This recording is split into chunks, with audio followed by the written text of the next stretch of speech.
Bonjour et bienvenue dans cette nouvelle vidéo du site Réussir ses relations. L'amour, c'est comme la religion. On peut en tirer de bonnes choses, mais aussi on peut l'utiliser comme prétexte pour justifier des actions moins glorieuses. On pourrait penser que la jalousie est un comportement tout à fait naturel lié à l'amour que l'on porte à quelqu'un. Mais c'est faux. La jalousie en amour, c'est un sentiment que l'on ressent lorsque l'on a peur, consciemment ou inconsciemment, de perdre notre partenaire.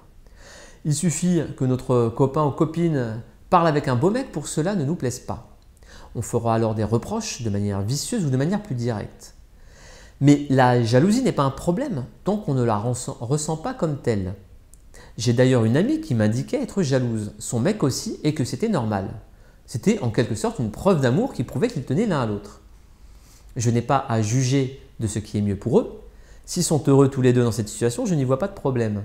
Mais dire que l'on est jaloux par amour, je ne suis pas du tout d'accord. Je vais vous donner un exemple qui permettra de comprendre immédiatement pourquoi jalousie et amour ne font pas bon ménage. Votre petit ami est fou amoureux de vous.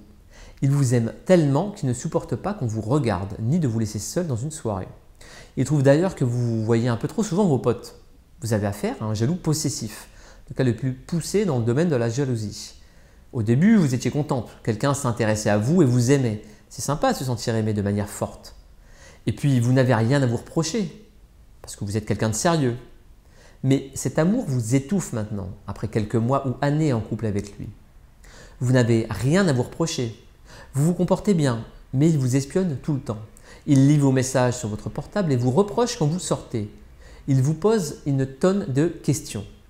Est-ce que vous pensez que c'est de l'amour? Non, l'amour, ce n'est pas ça. L'amour, c'est faire confiance en la personne qu'on aime, la laisser vivre et respirer sans être sur son dos en permanence. L'amour, ça ne doit pas être un prétexte à la jalousie. Cette jalousie externe, on la retrouve particulièrement pendant l'adolescence, car on manque de repères. On pense que l'on ne peut pas vivre sans notre petit copain ou notre petite copine. On a peu d'expérience et on ne sait pas qu'on trouvera quelqu'un d'autre. C'est une question de maturité. À cet âge-là, on peut le comprendre et l'excuser. Mais certaines personnes garderont cette jalousie en eux lorsqu'ils seront adultes, ce qui sera un frein à leur bonheur en couple. Il y a des individus qui sont jaloux en permanence avec tous leurs partenaires. Mais il y a aussi des cas de jalousie occasionnelle et qui dépendent de la personne avec qui l'on est. Je vais prendre un exemple au hasard, le mien. J'ai découvert la jalousie dans une seule de mes relations. Je suis sorti avec une fille alors qu'elle avait déjà un mec. Je la voyais devant moi appeler son mec et lui dire qu'elle était chez elle et qu'elle allait se coucher. Ça n'aide pas vraiment à avoir confiance. Après qu'elle ait quitté son mec, et alors que nous étions ensemble depuis 6 mois, j'ai senti que son comportement devenait étrange. J'ai commencé à devenir jaloux, à lui faire des reproches et espionner ses textos. J'ai alors rompu, car j'étais devenu parano et je sentais qu'elle n'était pas honnête avec moi.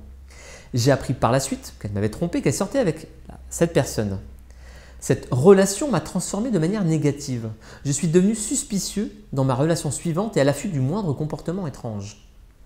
Heureusement, je suis sorti par la suite avec une fille honnête, sincère et surtout incapable de mentir. Tout se lisait sur son visage. Grâce à elle, j'ai repris un comportement normal. Par la suite, je suis toujours sorti avec des filles en qui je pouvais avoir confiance. Cela m'apaisait et m'évitait de faire ressortir un ancien comportement dont j'étais peu fier. Se battre pour quelque chose que l'on a, c'est normal, mais nous ne sommes pas des objets, nous sommes des êtres humains et nous n'appartenons qu'à nous-mêmes. Lorsque l'on est avec quelqu'un de sérieux et honnête, avoir un comportement jaloux et faire des reproches, ça ne sert à rien.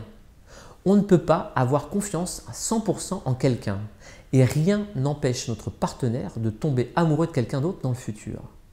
Être jaloux n'y changera rien. Si quelque chose doit se passer, cela se passera. En revanche, ces actes de jalousie ont un effet inverse de celui qu'on cherche. Notre partenaire risque de se lasser de nous, de se détacher et de tomber amoureux de quelqu'un d'autre de moins possessif.